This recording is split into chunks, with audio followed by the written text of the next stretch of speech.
Are you looking for a better way to play player props or daily fantasy sports?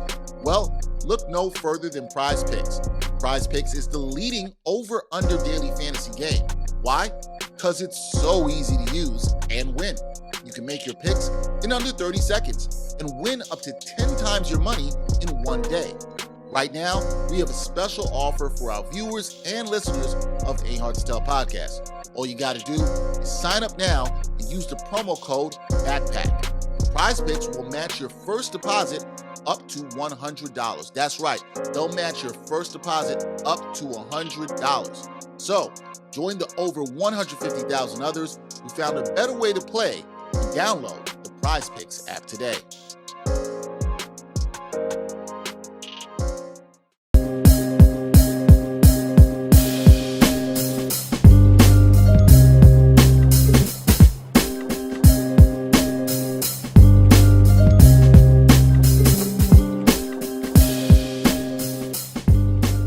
Hard to Tell podcast, episode 214. Dexter Henry Bryan Fonseca here.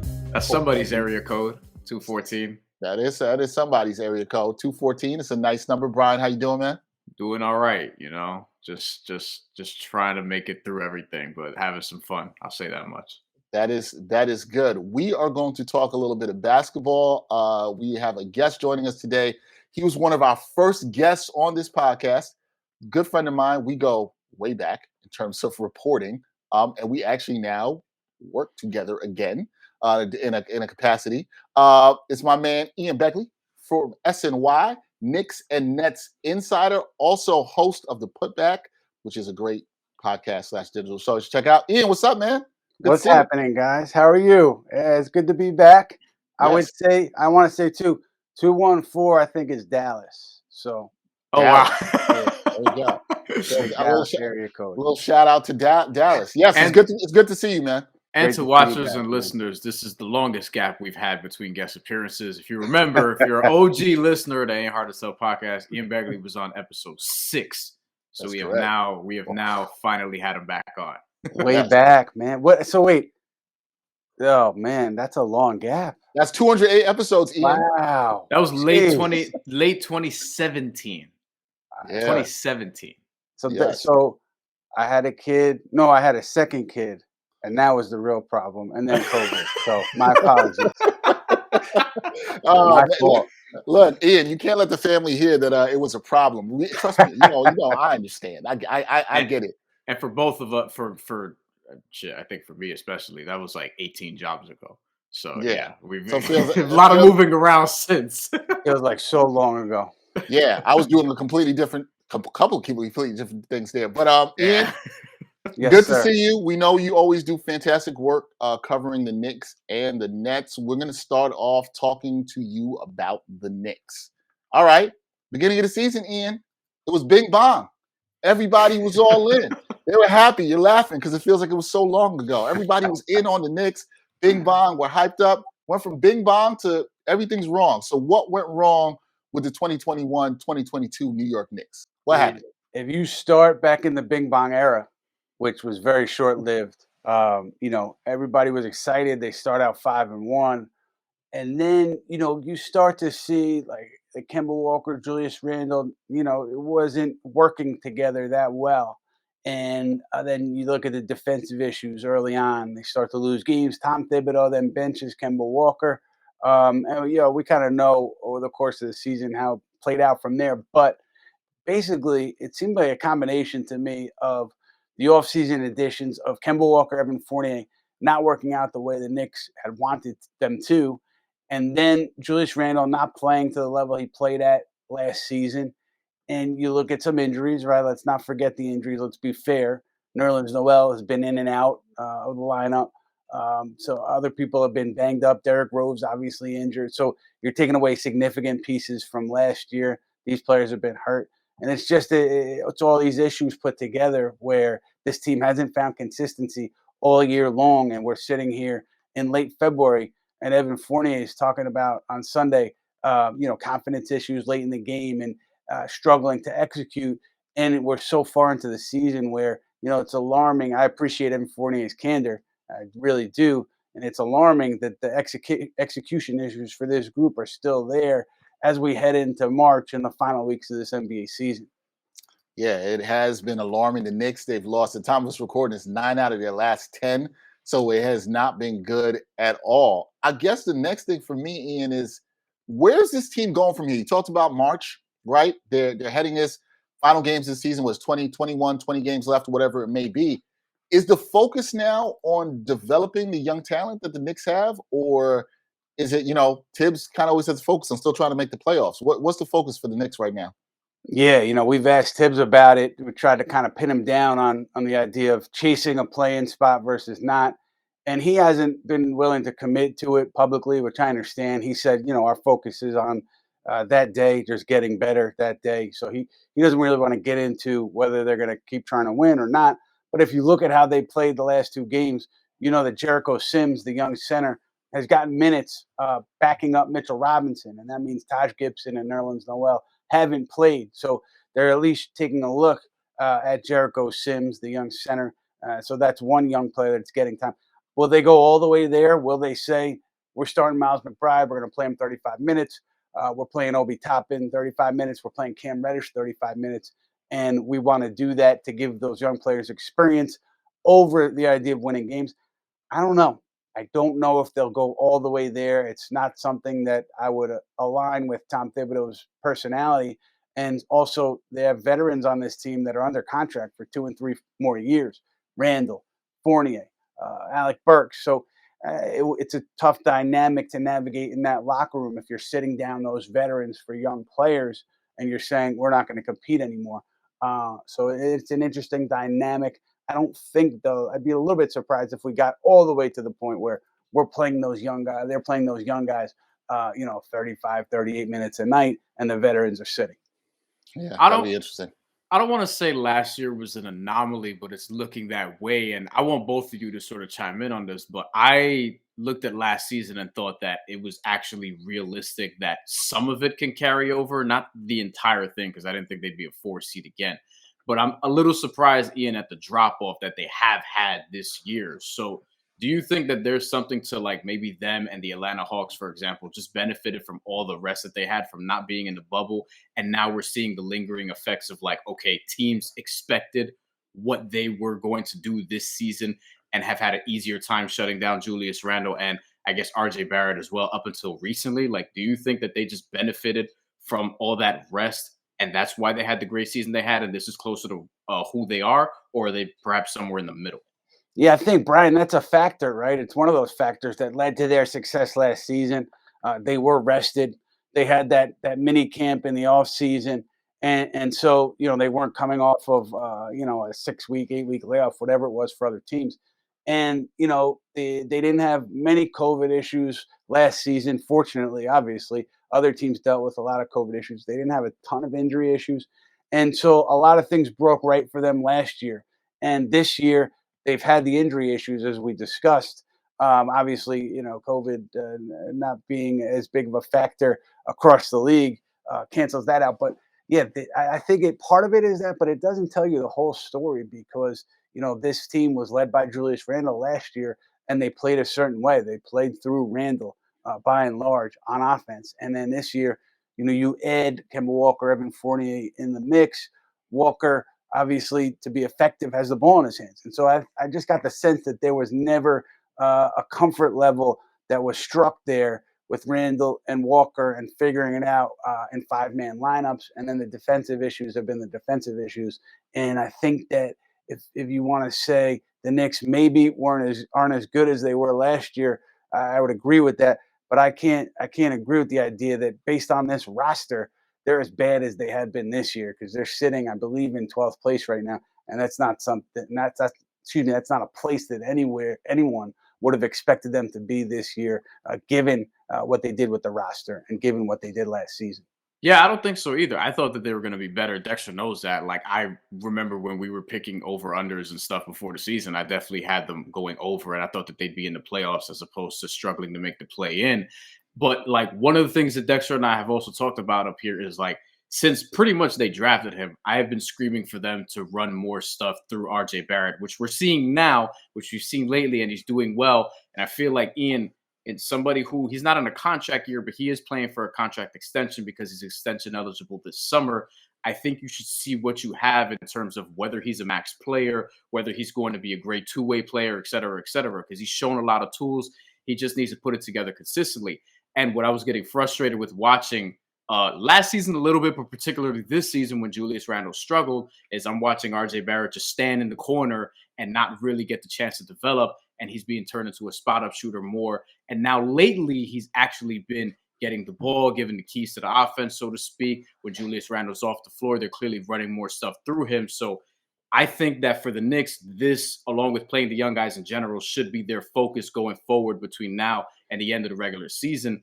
Are we seeing a shift in mentality, for that from the Knicks and trying to get the most out of RJ Barrett to see what they have in him, for the rest of the season and beyond?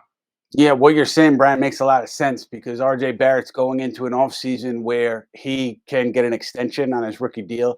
And so if you're the Knicks and you're not playing for wins and losses, I think it behooves you to get a very, very good idea of what RJ can be in the future. And you do that by putting the ball in his hand. So what you're saying makes a lot of sense. I don't know specifically if that's been the impetus to what's been happening over the last really month or so, but particularly last couple of games where the ball is in RJ's hands continuously and he's creating. So it could be the case, and it could be them trying to get a better assessment of RJ and where he could be in the future because of the contract situation. It makes a lot of sense to me. And you look at the way that he's been so aggressive the last couple of games. The Miami game, he had 46.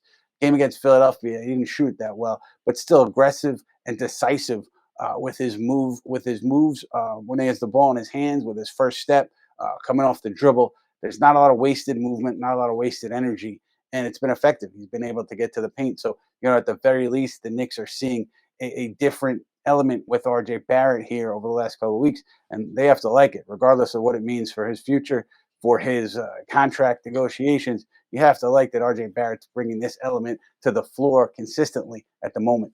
Yeah, I've been very impressed with his play recently. He talked about the 46-point performance against Miami. But we talk about the young players playing, Ian, and Brian kind of alluded to this too, right? About the focus, development of RJ Barrett. Is the Knicks front office and Thibs, are they on the same page? Because they went and traded for Cam Reddish. People want to see him play more. We have seen some of Jericho Sims, which you acknowledge. But are you hearing or getting the feeling that the front office and Thibs coaching staff, they're all together on the same page? Yeah, I was hearing, at least as of a couple weeks ago, before the All-Star break, that they weren't all on the same page. Part of it was the Cam Reddish stuff, the idea that you trade a first-round pick and Kevin Knox for Cam Reddish, and then he's not in the rotation when everybody's healthy initially. Now he's playing more after a number of injuries, but I think that was a point of contention at least, or a little bit of a discrepancy between the Thibodeau and the front office. And then beyond that, I was told that William Wesley had been in conversations with James Dolan. He was talking about how the coaching was one of the issues with why the Knicks had struggles. And that was taking place, again, before the All-Star break. I don't know if it's still going on. I can't tell you where it is right now, but those are signs to me, at least back then, that everybody wasn't on the same page. Did they get together over the All-Star break and hash things out? I don't know, but certainly the impression outwardly was that everybody was not in lockstep or hasn't been in lockstep over the full course of this season. That is very interesting. So I'm trying to do this here. Have something for the Knicks fans. Glass half full approach here. Okay, Ian. I think there's a world where you can look at it and say, hey, this year's been disappointing, but at the same time, maybe missing out on the playoffs is not the worst thing, right? Because they can get back into the lottery, they can get some talent, maybe they were able to move up in the draft or something like that. Do you think this is best for this, where now the focus could be on the development of young players, not making the playoffs, the culture changed last year? Is this maybe not the worst thing in the world and the sky isn't falling for Knicks fans? I mean, look, you look at that offseason, this past offseason, right? What did you do? You signed Evan Fournier to a deal that's at least 3 years, so at least 2 more years. And then the other contracts are more manageable. Alec Burks, next year is guaranteed. Nerlens Noel, next year is guaranteed. Derrick Rose, next year is guaranteed, but that extra season is not fully guaranteed. So there's still flexibility there, but it just depends on what moves this front office makes moving forward with the players on the roster, with potential trades, potential free agency, the draft. What do they? How do they move forward with head coach Tom Thibodeau? Do they determine he is the guy for this group moving forward? There's a lot of big decisions to make.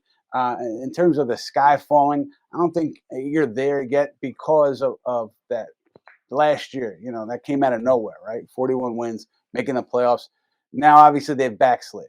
Now, to me, it's about what happens next. What happens this offseason? Do you bounce back? Do you build a team that's going to compete again immediately next season? I think that's where you look at your answer in terms of whether this thing in a big picture sense is going to work or not.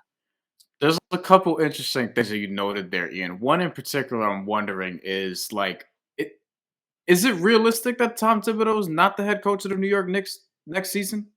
Is it realistic that this, even though it's only a 2-year window, but you've heard year 2 Thibs and that being a thing that people are starting to say on social media and things of that nature. But is that possible in a realistic world that he's no longer on the team after this?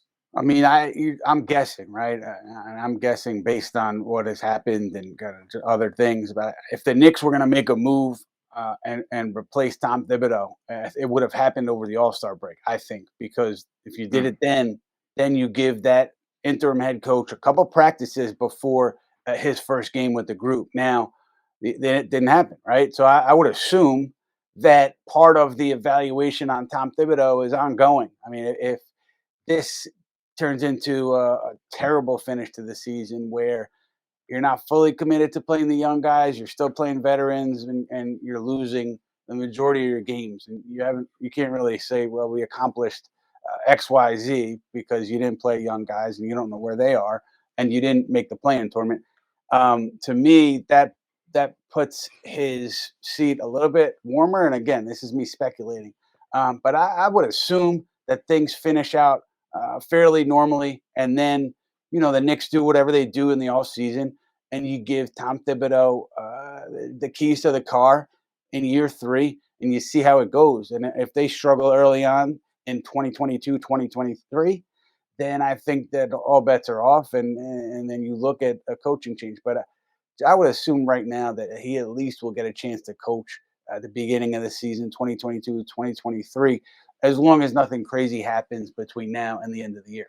But do you think that he would want to if they're going to commit to a rebuild?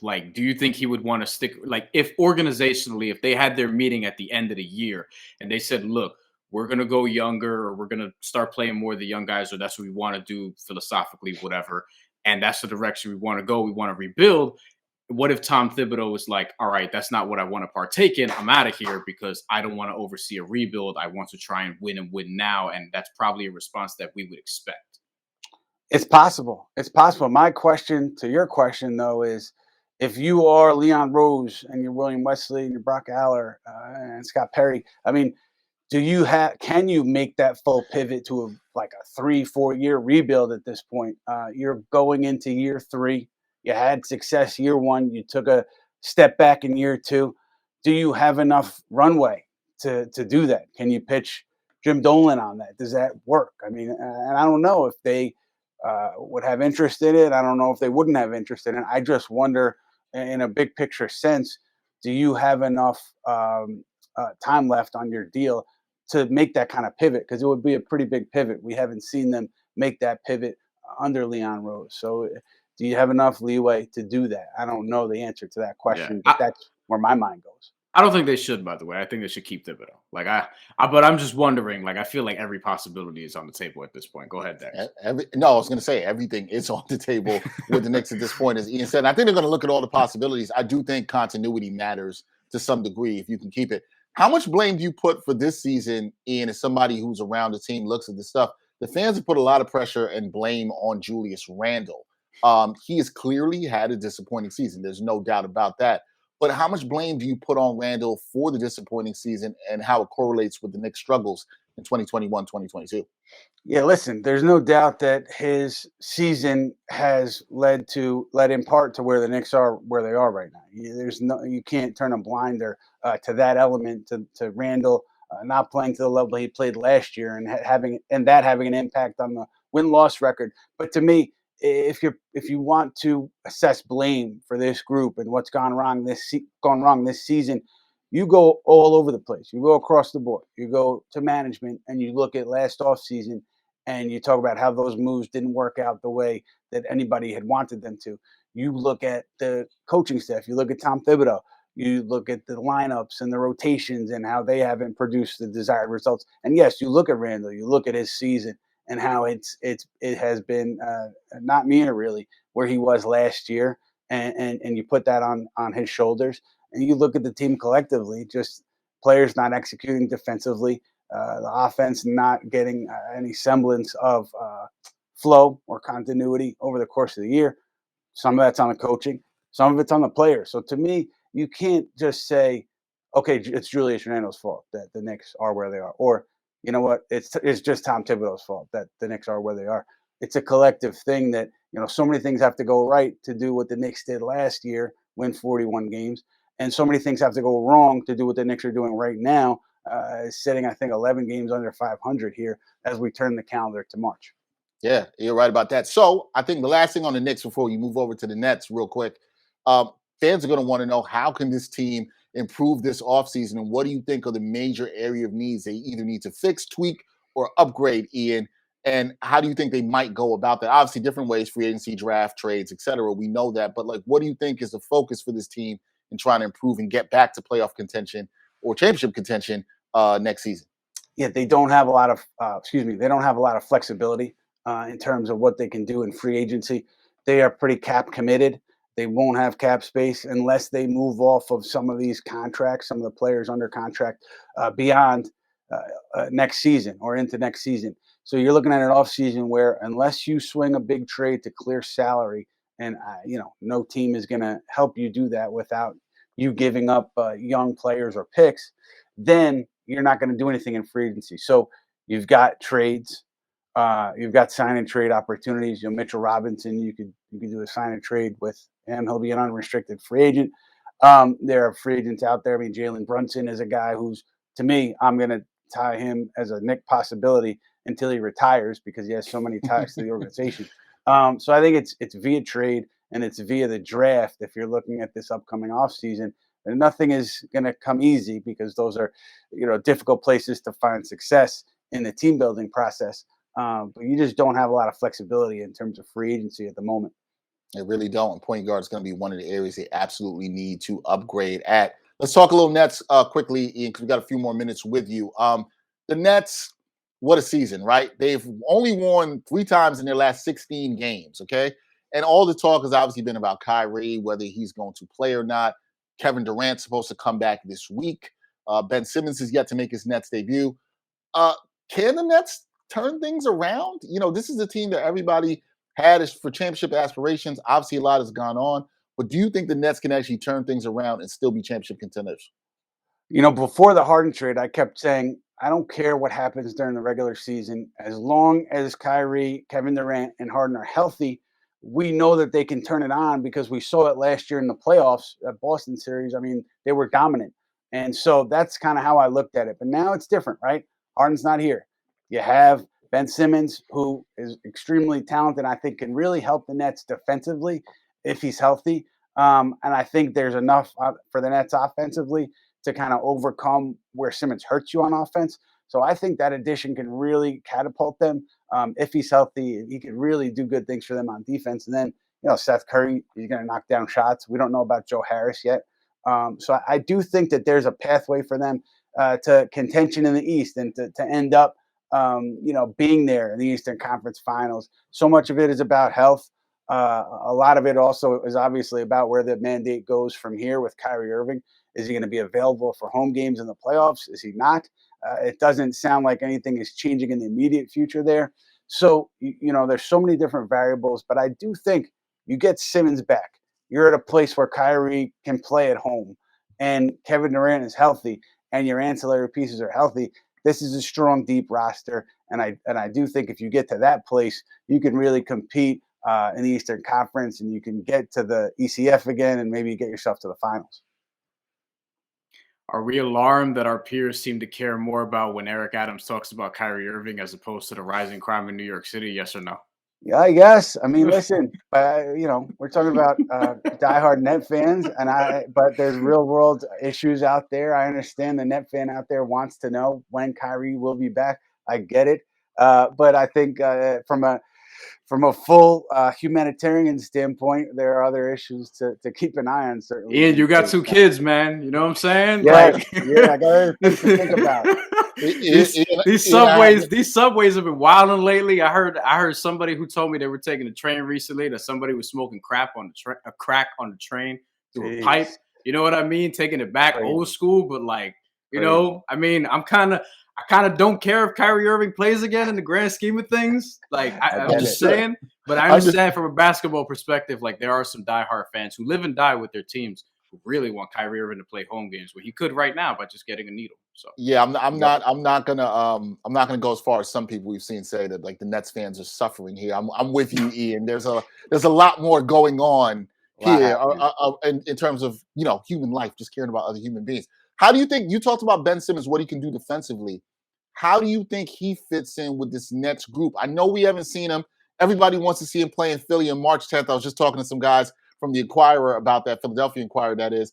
How do you see him fitting in with this team? And do you feel like he's very integral to them making a deep playoff run if that happens? I do, because if it's going to work for them in that way, if they're going to take that big leap, big step, it's a deep playoff run, Ben Simmons has to be a part of it, right? He has to be a major piece of it.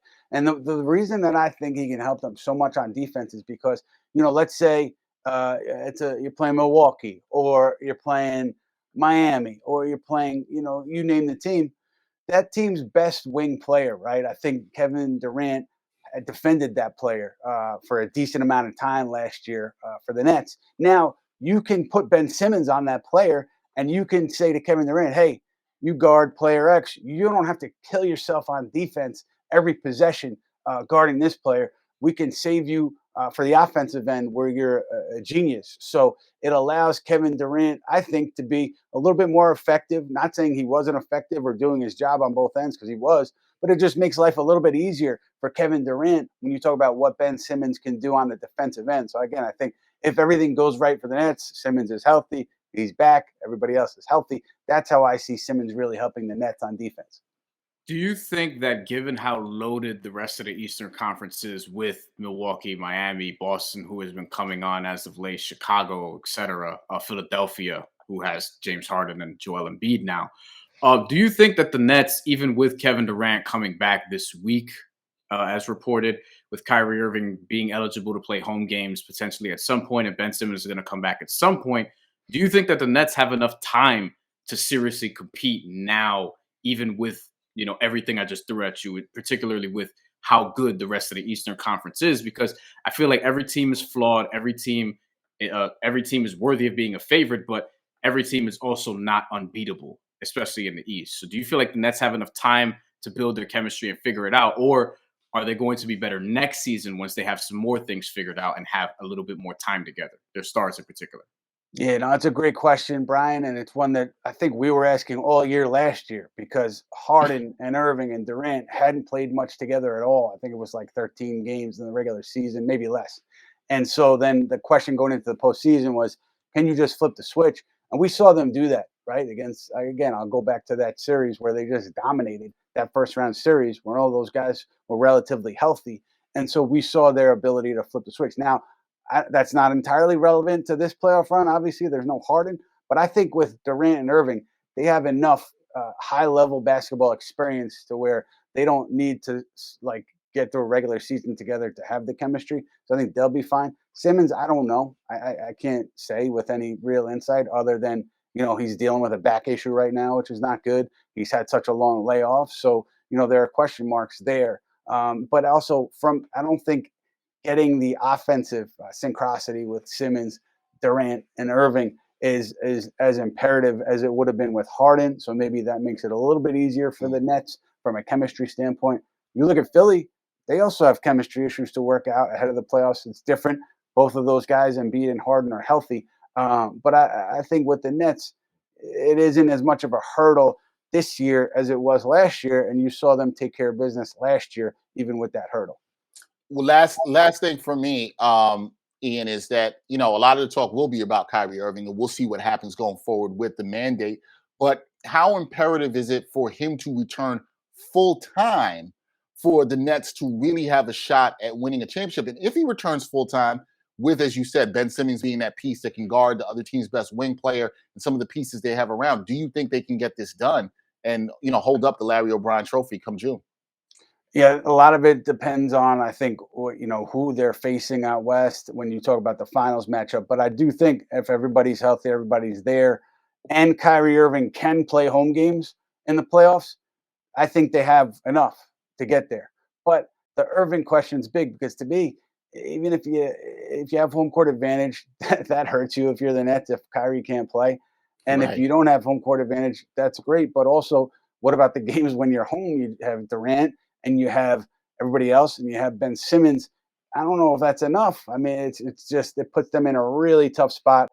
That's why I think that there's been so much kind of energy and hopefulness from the Nets towards Irving being able to get back on the court for home games with the vaccine mandate. Again, say what you want about the mandates, not mandates, vaccinated, unvaccinated. We all have opinions, but the Nets, I think, are hopeful and optimistic that you get to a place where Irving can play home games so they don't have to deal with what we're talking about, not having him for half a playoff series. Yeah, we're tired of talking about it. There's a way they could do that, though.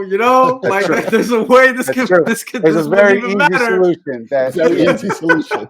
It doesn't get talked about enough anymore, and there is an easy solution. You're right. I just don't like the I don't know if it's a loud minority of people, but the people who are basically making Kyrie Irving out a victim when he is not a victim at all in this situation. He's just not. It's his choice, and he has to live with it. He's made a choice. I respect his choice. I respect everyone's choice to do anything with the vaccine, without the vaccine. But also there are consequences to it, and these are the consequences for Kyrie Irving right now. I'm fine with that. And like you said, there's an easy way out for him. Ian, that's Ian Begley, SNY. You can see him. We will do a video on SNY soon. It's coming, Knicks fans. We can't wait. Ian and I will be talking some Knicks. It's going to come at some point. I'm happy to be part of the SNY team and family. Ian, good seeing you. Please follow him and check out his work covering the Knicks and the Nets. Also check out his show, The Putback with Ian Begley. Our guy Chris Williamson is also on there as well too. Some also fans and people you've seen on the show as well too. Ian, good to see you. Keep up the great work, and we will talk soon. Hopefully, some happier news surrounding the Knicks and the Nets. Hopefully. I appreciate you guys, man. I love being here. Let's not make it another 200 episodes until the next one. It's great to talk to you guys. Some are always looking for more sports content, and among the glut of sports media, some are looking for sports content that dives a bit deeper and doesn't just stick to sports. So check out Backpack Broadcasting's original long-form sports journalism series, Sideline Stories. The award-winning original series takes viewers directly into underrepresented communities within the world of sports. It's a series that goes beyond traditional sports reporting, like box scores and statistics, presenting exclusive stories that you won't find anywhere else. With a diverse group of correspondents, the series provides interviews and interesting stories around the world of sports, because there is so much beyond the game, and so much that occurs off the field or court that impacts each of us and the world we live in. Giving a voice to athletes, coaches, fans, and everyone involved in athletics, Sideline Stories looks to push sports storytelling further than ever before. It's a winner of the 2020 Independent Shorts Awards, and all episodes of Sideline Stories are available for viewing today on Backpack Broadcasting's YouTube channel and Facebook page. All right, one time for your mind. Got some interesting stuff to talk about this week. Brian will talk about violence, and I will talk about violence that should not be going on, as many people know that are going on in the eastern part of the world, and how a organization, I was going to say company, but an organization who's known to be a little shady for themselves actually may have done the right thing, but it came after some public pressure. Brian, what do you have? This involves some news for you with violence about our guest from our previous podcast. To be fair, because you said violence that what shouldn't have happened. How did you word it? Violence that should not be happening. I was talking I was Yeah. obviously talking about Russia's invasion of Ukraine. Well, this violence should not be happening either because Chris Colbert was an 18-1 favorite or minus 1,800, whatever, Or minus nobody expected 3,000 it to favorite. happen. Yeah, Right. no one expected this to happen either. And now my phone was playing some ad with whatever that was. But yeah, Chris Colbert lost after our interview, and it was not a good loss either. He looked bad, and he had told us in our interview that we had with him, which you can go check it out. I probably wouldn't recommend it because we had some connection issues and audio issues. Hopefully the next time we do interview will be a lot better. But he said that he doesn't really watch film, and he probably should have because Hector Luis Garcia took it to him, Dex. The Hector Luis Garcia on Dominican Independence Day Eve. Dominican boxer who there are not a lot of y'all, you know what I'm saying, in the way that they are with Puerto Ricans, for example. But there are some Dominicans coming up, absolutely, and there have been some really good ones. Javier Fortuna being one, for example, and Edwin Rodriguez as well. But Hector Luis Garcia was 14-0 with 10 knockouts prior to this and 3 no contests, which you don't see very often. I had only seen him box one time prior to that, and it was his last fight against Isaac Avalar, which he won by unanimous decision. I don't even remember. It was probably an undercard on PBC channel or something along those lines. But he got this opportunity on a couple weeks' notice, right, Dex, as we were talking about. And he came in and figuratively and literally punched Chris Colbert in the mouth and was able to really take it to him in a way that you see once in a while in boxing. These upsets are pretty rare, but not rare enough to the point where you never see them. And they do happen. Like you can look, I actually recommend this. Like if you need a good YouTube watch, you can go look up just random boxing upsets or whatever. And the shock in the arena, majority of the time it happens, is always pretty thrilling. I contend that there are no better upsets in sports than in boxing. And the reason is, and MMA and March Madness are close behind, right? And if I was a bigger football guy, I would probably have football in there, but we could throw like football in the top 5 or whatever the case may be. But boxing upsets are usually pretty sudden, or they're like just shockingly dominant, right? There's like very little in between. So it'll be like, for example, when what's the dude's name? Morrison, the big white heavyweight from the 90s that he was in Rocky. You know who I'm talking about? I do. Yeah. I'm forgetting his name, but he lost to a dude, I think Michael Bent was his name, who was 10, 11 fights into his pro career. It was I don't remember if it was Toni Morrison or if I'm confusing him with the author. So maybe you could look that up. They are not the same. Right. So, but basically the point is Tommy Morrison. There you go. See, that's how I almost got Tony. There was a T. Okay. Yes. So he was heavily favored, contender, et cetera, went in and just got starched in round 1, multiple knockouts, et cetera.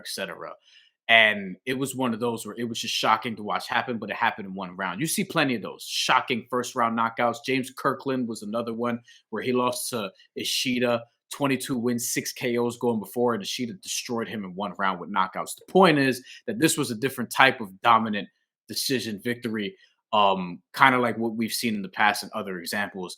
And this one, Chris Colbert was beaten from pillar to post all the way around, didn't have his elusiveness, his speed. You saw flashes of what he can do, but Hector Luis Garcia was just somebody who did the preparation, worked really hard, had more heart on that night, which is better overall, beat him to the punch, dominated him, threw him around, it felt like at times. Dex, I texted you, like bald fighters, they tend to lead with their head just to move you out of the way. Yes, I was laughing at this. It's a tactic. I've seen Miguel Cotto do it. I've seen Ishe Smith do it. Like, it's a smart tactic. And if I'm bald and get into a fight, you best believe I'm going to use my head a little bit. But he was doing that to just push him around. And look, wide decisions. The judges nailed it. 118, 109, 119, 108, 118, 109.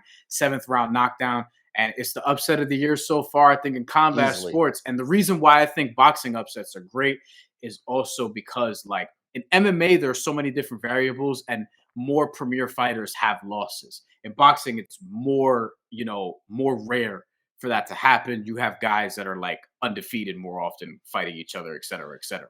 In MMA, you have guys that are viable in 22-5 and shit all the time. And then in March Madness, anything could sort of happen And there. in the first and second round, anything can happen. Yeah. I think the thing with boxing that's always interesting to me is, like you said, it's the sneaky ones where somebody comes out with a great display of power in the first couple of rounds and they catch somebody, or the latter you said, which is you don't get as much, but or somebody catches somebody late in the fight where it turns and they really dominate them for 3 rounds. They steal some rounds late and they're just like, yo, they took the fight. They were the better fighter. This is the rare one where somebody is just dominant from the get-go. And I texted Brian about this early in the fight, was like, I kind of thought Colbert had the strategy of feeling him out and was trying to get him to expand energy, and then he was going to catch him. And then I think by the third round, it was really clear, like, oh, no, he's just getting dominated. And he got dominated. And look, I was rooting for the East Flatbush brother, but he did not come through with this one. And this was dominant. We got to tip our hat to Mr. Hector Luis Garcia and repping for his people on the eve before Dominican Independence Day. He was dominant. I mean, if you didn't see it, it's like it was straight out. I had it 11-1 in terms of rounds. This is how dominant it was, and I agree. The judges, got it right. Brian said to me, I said to Brian, if they gave you more than a round, I thought they were smoking something. Yeah. They need to be drug tested. But yeah, this was one of these ones where it was dominant, and I think it was shocking just how continuously dominant he was. Now, does this mean it's a wrap for Colbert? No. Will we see how he bounces back from it? Yes, I do want to give him a measure of credit in that he did stand after the match, and he did say Garcia was the better fighter. He did say he was going to learn from this. It'll be rain to see how he learned from it. But I do respect that he stood up, answered the questions, owned up that he didn't fight good and didn't have it today. And we'll see how he comes back. He put his arm around that man. He wasn't salty. He did not run off to the dressing room. He didn't do any of that. That's something I could see from a young man who said, hey, I took an L. I didn't perform my best, and I'll be back. That's all you can really ask for in that area. And hopefully, like Brian says, he's, watching some tape on his opponent now. Yeah, that's the thing. And one loss is not a death sentence in boxing. It shouldn't be approached that way, especially when you're 25 years old. But he does want a rematch. And if I'm Hector Luis Garcia, for who and for what am I doing that? He needs to go and try to fight. He's 30 years old. He needs to go and try to get a title shot. You know what I mean? After that big performance. I heard that, and I'm like, when he said that, I was like, Hector Garcia's got to be like, no. It was like non-debatable, so one-sided or whatever. But I do think Chris Colbert will be back. A lot of boxers, Errol Spence, Jamel Herring, Shakur Stevenson. We're talking a lot of shit after that, so we'll see how that unfolds around the lightweight, super lightweight, super featherweight class, and just that whole area, right? And on top of that, I want to say this, like this to me, I always go back to one of my favorite fights ever, Marcos Maidana beating Adrian Broner. That is the epitome of hard work beats talent when talent doesn't work hard type of shit, which I think might be a Kevin Durant quote. And for somebody as talented as that to say that's important, right? But I do think that we can not in Chris Colbert's case, this is just a general broad statement. We can sort of overvalue just pure talent sometimes, where you need that preparation, you need that discipline, you need heart, you need all those other things. You need to be great on that night. You probably need a little bit of luck also. Let's not ignore that part of it, right? But like that stuff happens every now and again in boxing and in sports in general. Marcos Maidana beating Adrian Broner, like that stuff happens where guys you can see that are not as talented as their opponent, they just manage to take them out because they did all the preparation and just worked harder. And I do think that in many cases, whether it's boxing, whether it's basketball, whether it's mixed martial arts, whether it's football, pure talent is simply just not enough. And I don't like when we say like talent wins, because I think you need talent plus all those other things I'm talking about. In team sports, you need talent plus chemistry, which we'll see, as we progress towards more NBA talk, as we get to the playoffs and the finals and things of that nature. So, talent is great, and that's a great thing to have, but you need to have a lot of other things encompassing or just beyond that, right? So I hope that Chris Colbert realizes that so he can come back and, put it all together, so to speak, because he is entering his prime years, and then we could see a better version of him after this loss. Yeah, look forward to talking to him again as whatever his next fight will be and how he tries to bounce back from that. With better connection. With better connection. We'll see. We'll get that. We'll get that done. For my one time for your mind this week, if you have been under a rock, which I hopefully you have not been, You've seen a lot of events in the last week in this world with Russia invading Ukraine and the people of Ukraine still, as we record this podcast, defending their home country very bravely, including their president and all the sanctions that have come down. And so there's been a lot. That Ukrainian president's a gangster, by the way. Yeah, listen. I got a lot. Listen, I got a lot of respect for the people, that are leading a country and they're out there with their people literally in these streets, to protect their country. And shout out, and since we were talking about boxing, shout out to the Klitschko brothers, Vitaly, yes, and Vladimir, because they're also out there in the Ukraine, they enlisted in that whole deal. So, and look, I obviously, I think that on this podcast we should say that our support is obviously with the people of Ukraine defending their democracy and their freedoms. Rick, really, we talk about that a lot, like hyperbolically, but defending their freedoms as they are, and also the Russian people that are not for this as well too. We need to remember that there are Russian brothers and sisters out there that do not support this as well to the invasion I'm talking about by Pew. Now, with that being said, everything that you talk about in terms of politics, I don't think this is politics. This is more of a humanitarian issue. But everything you talk about that affects human beings does have an effect on sports. And there was no way that what's going on in Ukraine, we've seen athletes come and speak out against it. We've seen athletes use their voice as I thought would be expected here. I did some videos this weekend for the New York Post and SNY talking about this stuff. We're talking about some news around this, and there was some news around FIFA and what they would do. Shout out to Poland, the Poland Soccer Federation.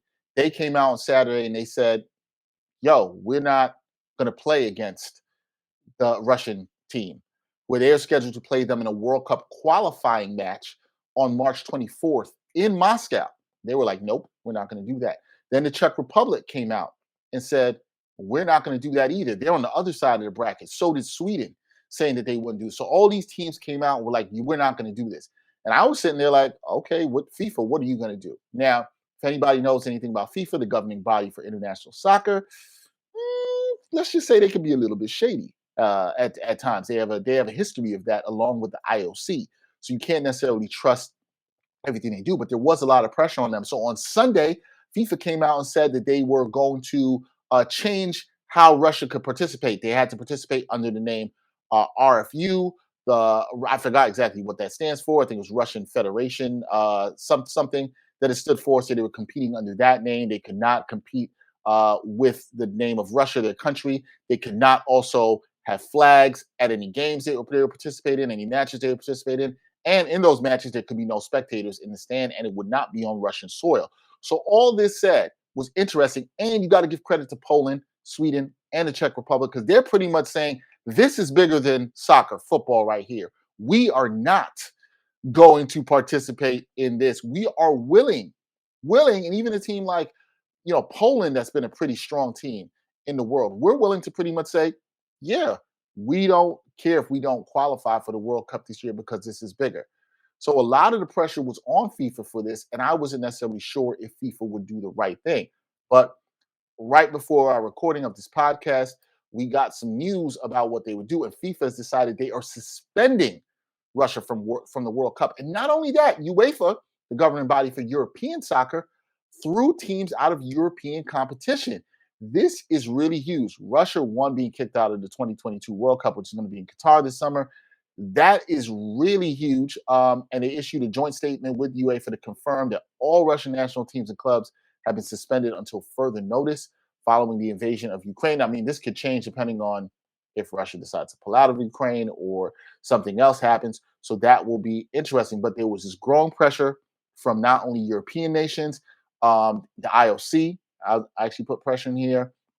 FIFA, UEFA, they were feeling this pressure. That semifinal, as I said, for World Cup qualifying was coming up. So that means Spartak Moscow, they've been removed from the Europa League. So they were supposed to play RB Leipzig, German team they were supposed to play them, and they'll now get a bye headed into the quarterfinal. So this is really interesting, right? And so St. Petersburg also was supposed to be the spot where we saw the Champions League final this year. Hoping my Liverpool Reds make it there.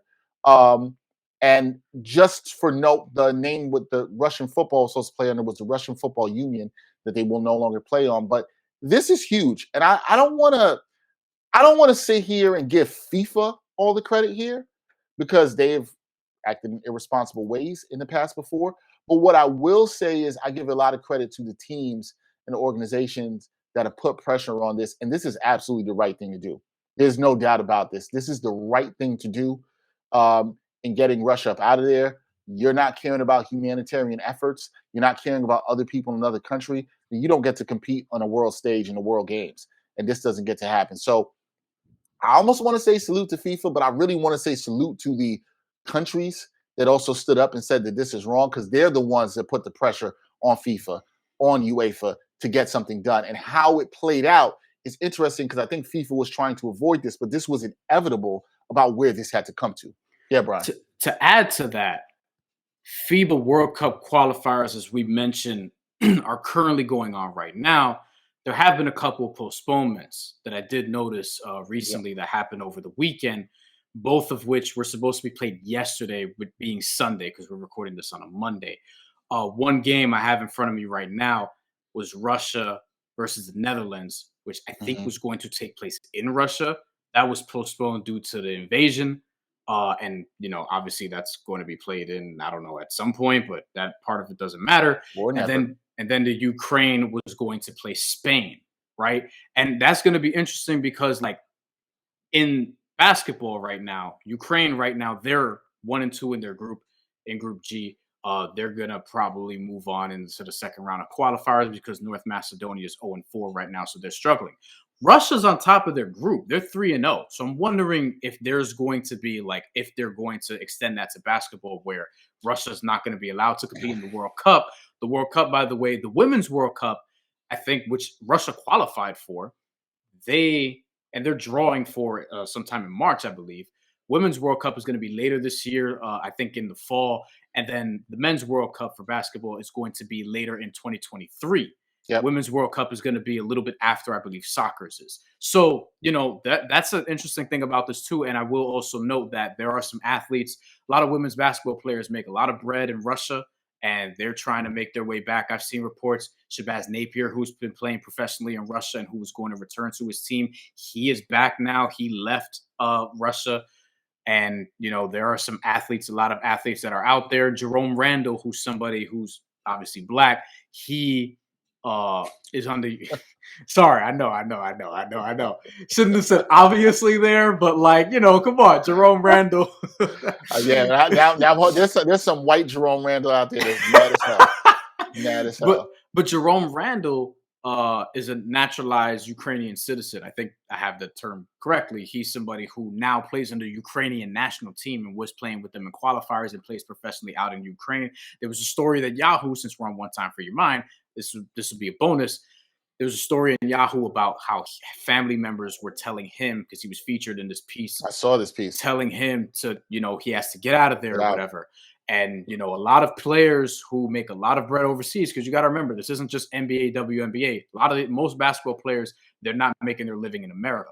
They're overseas. And a lot of them play in Europe. And a lot of them are like, yo, don't be playing around with this, with making jokes and memes about this invasion. Like, this is serious ass business. This is affecting a lot of lives. So it's not even just the natives. It extends beyond that to people just going there for working purposes, and athletes and, people that we've come across, et cetera, et cetera. So, yeah. I think with on terms of the basketball thing, which I'm glad you brought up, B, I think FIBA has a little bit more time to play with this. But the interesting thing, like you said, is in the qualifying, and do they send the message? And obviously, I don't think, I'll say in the short term, I don't think the Russian teams will be competing. I expect FIBA to remove them from that. I think they'll try to send some sort of strong message in the short term, or do similar to what FIFA initially did, where they might have to compete under the name, RFU or RBU or something of that nature. Also, but I think how it plays out into next year is a lot. We're not going to know, because a lot of it is going to depend on what happens. Quite frankly, in the next couple of days to week or so, and how things play out in the Ukraine. And these are things that are going to happen. And listen, everybody that's on the Russian national teams for this stuff doesn't mean they support what's going on there. And, but this stuff is basketball and football and soccer. This is all secondary right now. Yeah. When you got people dying because somebody wants to invade somebody else's country, which is freaking ridiculous. For no reason other than just, power Greed. hungry and all that shit. Power and greed. Power and greed. And the last thing I will note, like you mentioned the time frame. So just so people know, this World Cup qualifying window we're in for men's basketball is the second one, and it's supposed to be ending now. The next window is going to be in June and July. So I imagine by then there will be some sort of decision and hopefully an end to what's going on in Ukraine and Russia right now, ultimately. Yeah. So For all these people that don't want politics or things that are going on in the world affecting your sports, there's no way. These things are always intertwined. Always. And athletes, again, shout out to the athletes in those Eastern European countries who use their voice, because I thought it was very necessary, shall I say for that. And I'm glad that they did. That's it for this episode of the Ain't Hard to Tell podcast, episode 214. Big thank you to our guest, Ian Begley, for joining us. It took him 208 episodes, but he came back. My man Ian Begley, who did a great job talking to us about the Knicks and Nets. We have a lot more great stuff. Hit that subscribe button if you're watching on the Backpack Broadcasting YouTube channel. Make sure you subscribe and check us out on all digital streaming platforms as well, and all the promotions we have going on. He's Bryan Fonseca. I'm Dexter Henry. Until next time, y'all. Peace.